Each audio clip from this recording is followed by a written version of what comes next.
Well, good morning. Welcome back to the Broadcast Retirement Network.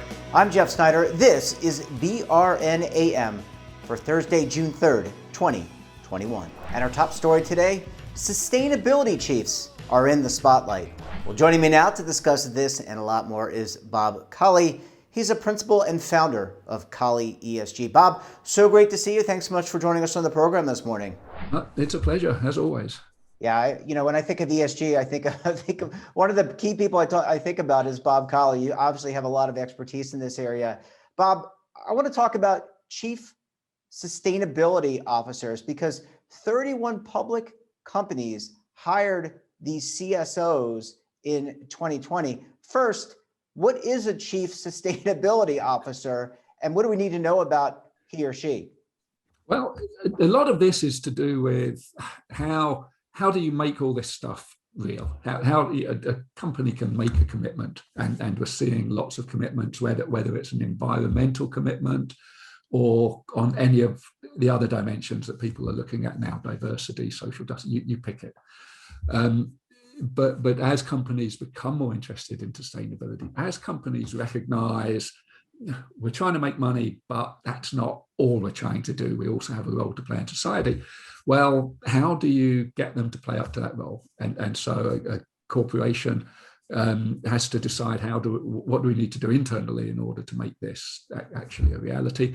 And in a lot of cases, they're saying the answer for that is to actually pin it on somebody that's individually identifiable and accountable.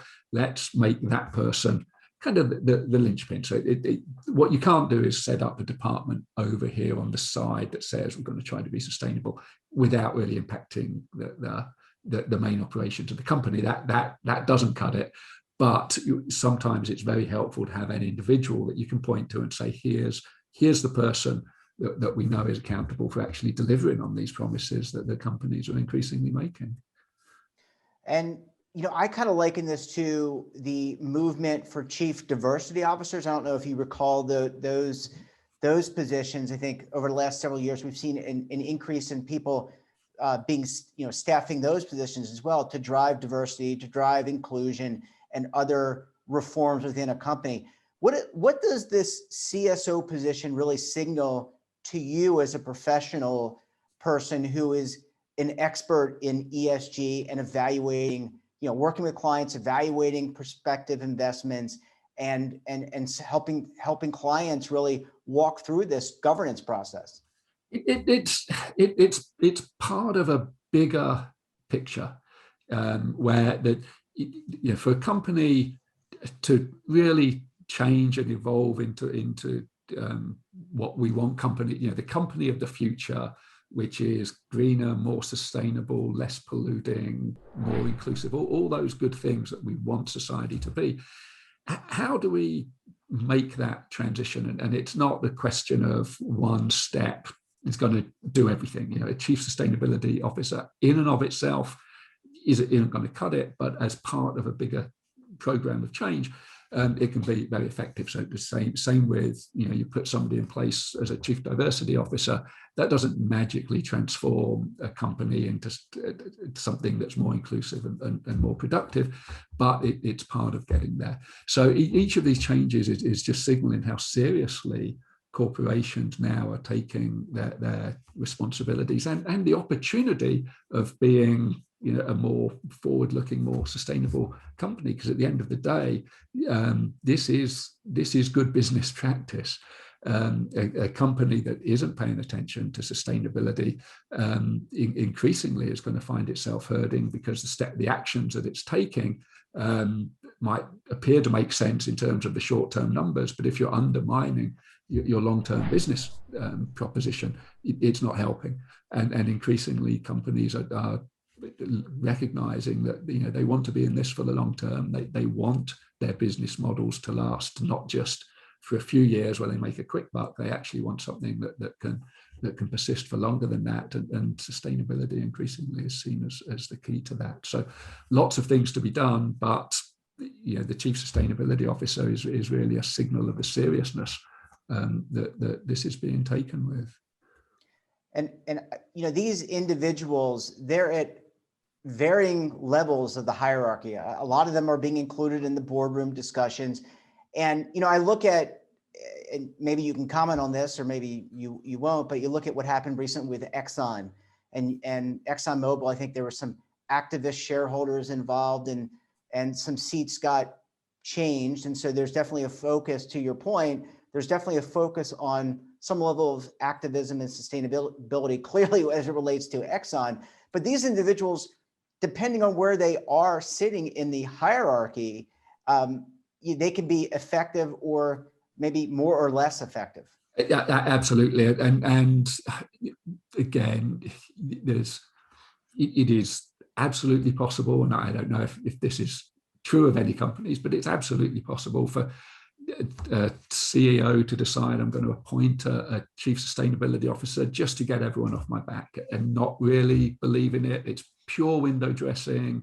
Yeah, they wouldn't necessarily express it that way, but at the end of the day, it's not going to make any difference at all. It's all just dressing things up to look good for the press releases and so on.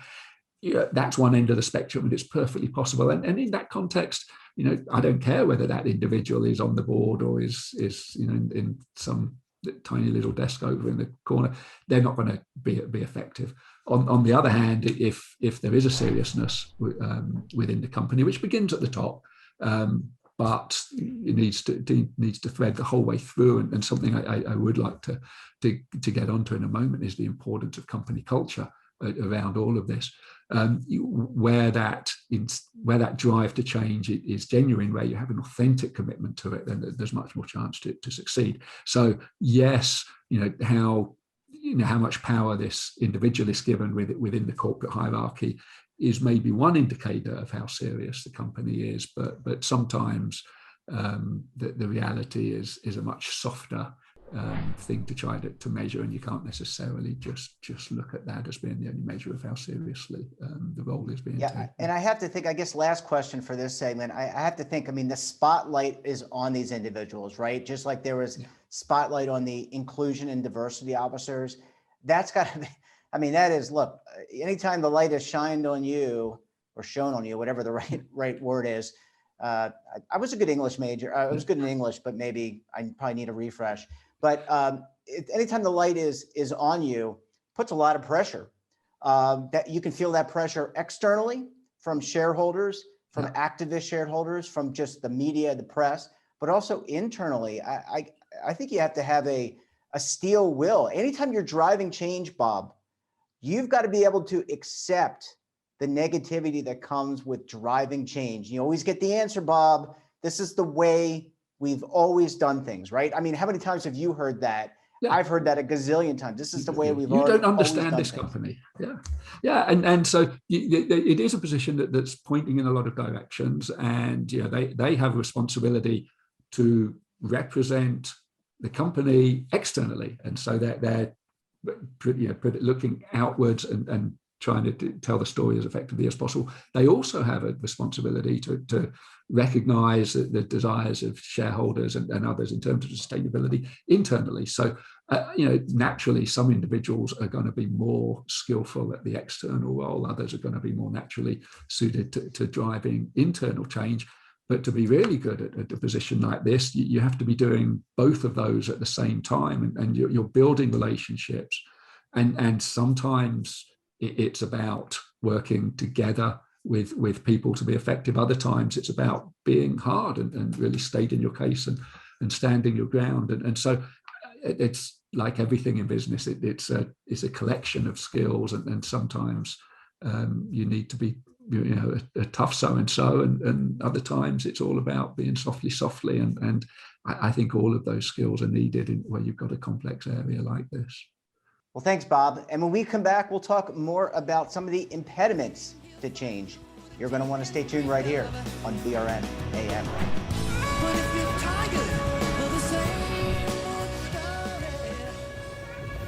Imagine a new television network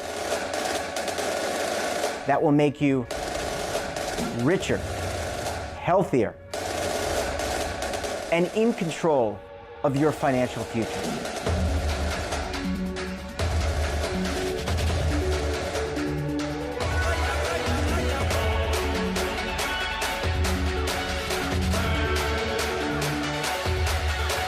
This network is for the policewoman in Nashville, Tennessee, the baker in Dubuque, Iowa, the teacher in Lexington, Kentucky.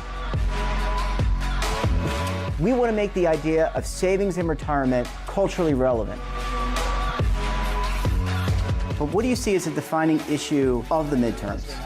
Especially for the smaller businesses. I mean, they are the lifeblood of the American economy.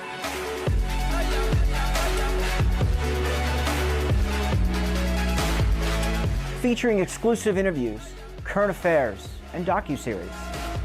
33 years old, you retired early. The philosophy is money only matters if it helps you live a life that you love. But you got to start thinking about retirement as soon as you get in.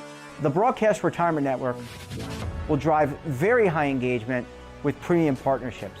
So this isn't retirement and savings for your parents or grandparents. This is for all Americans. And we're going to change the way you think about money.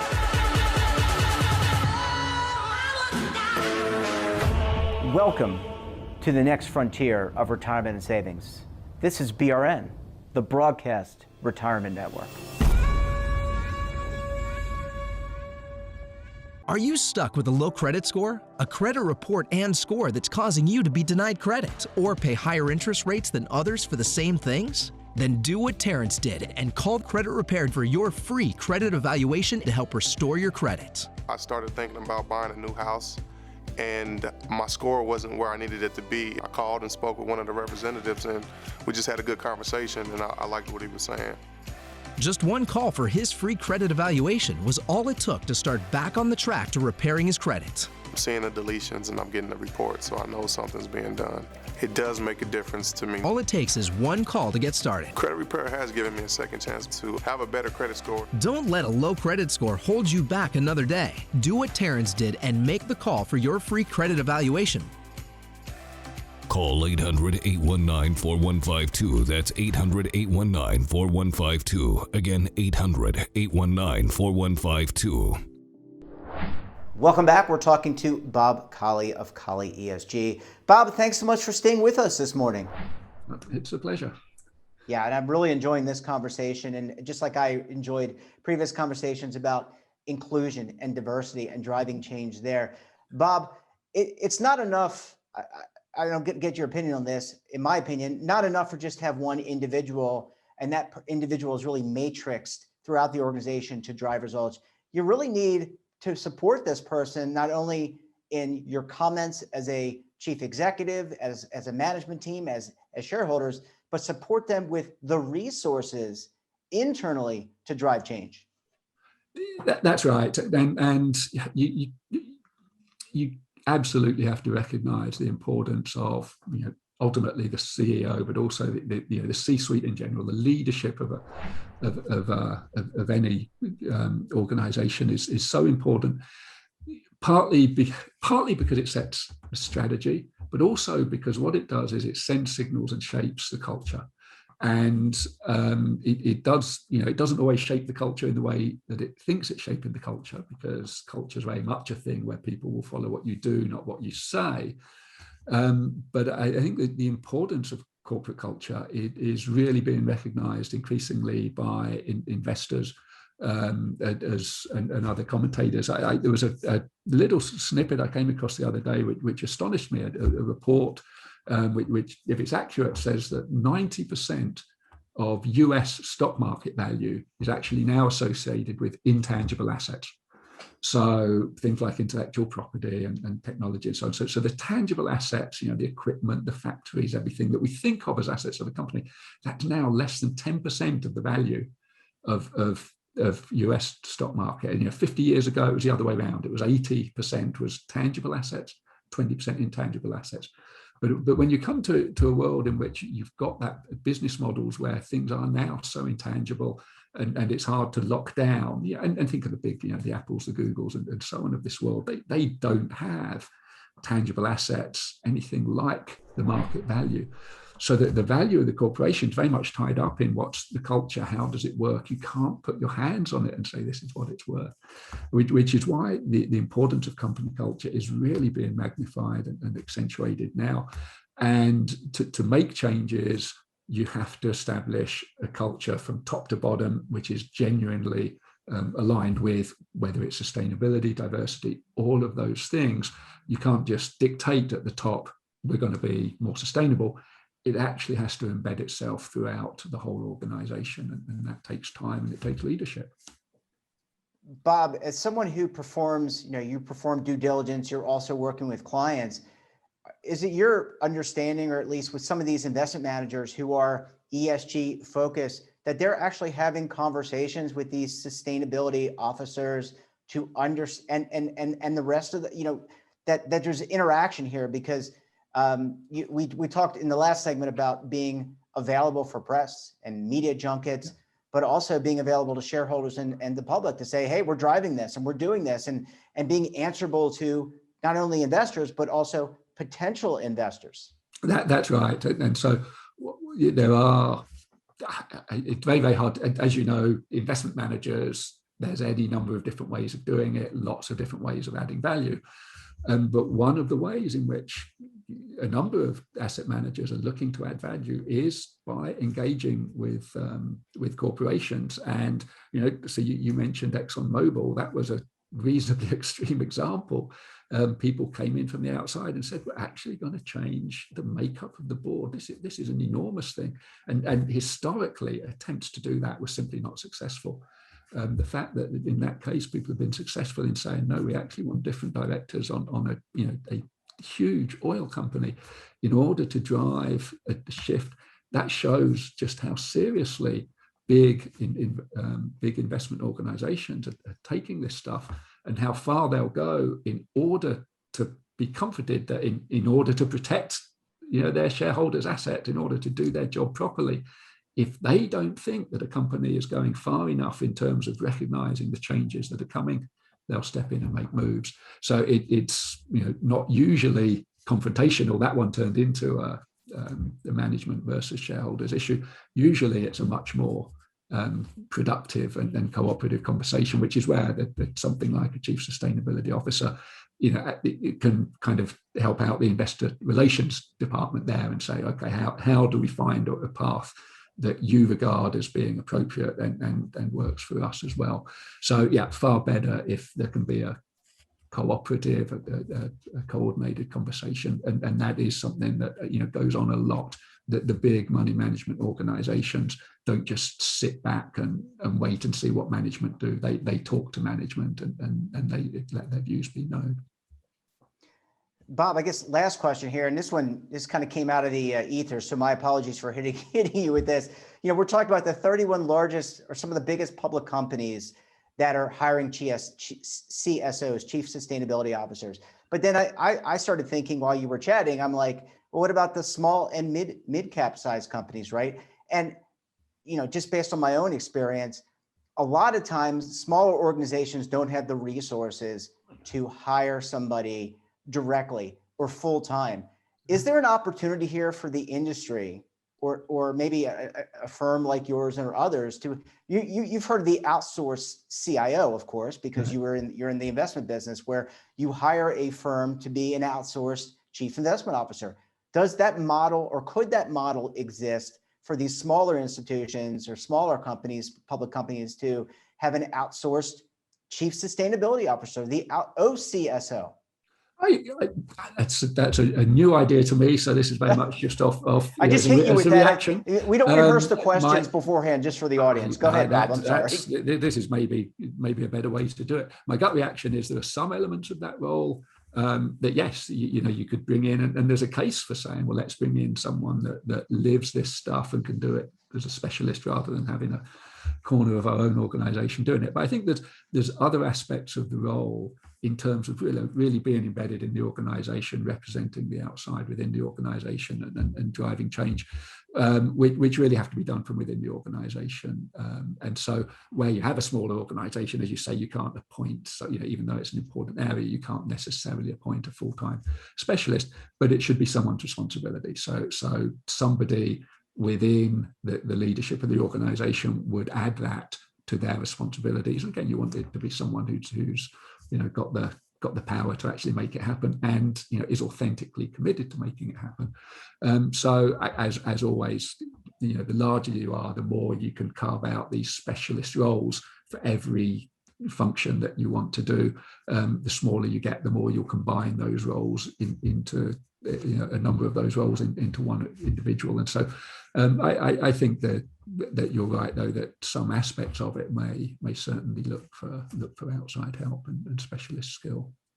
Well, Bob, it's great to see you. And I appreciate you putting up with my zany questions and hitting you out of left field or right field or any field.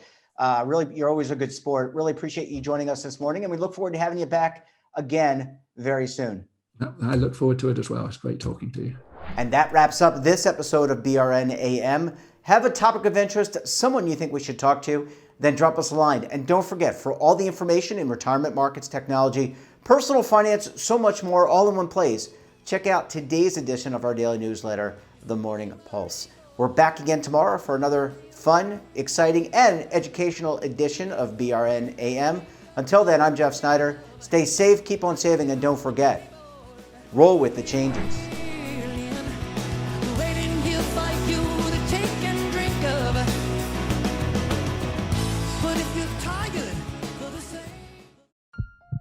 Are you being audited, and do you owe the IRS $10,000 or more in back taxes?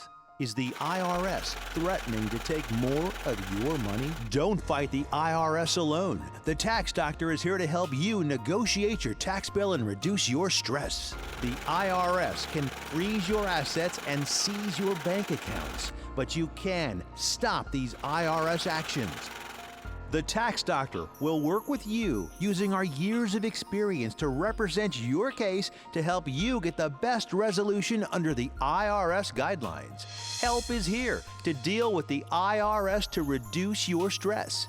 We've handled thousands of cases, so we know what we're doing. If you owe $10,000 or more in back taxes, do not call the IRS alone. Call a Tax Doctor now for a tax emergency analysis. Call 800-224-6439.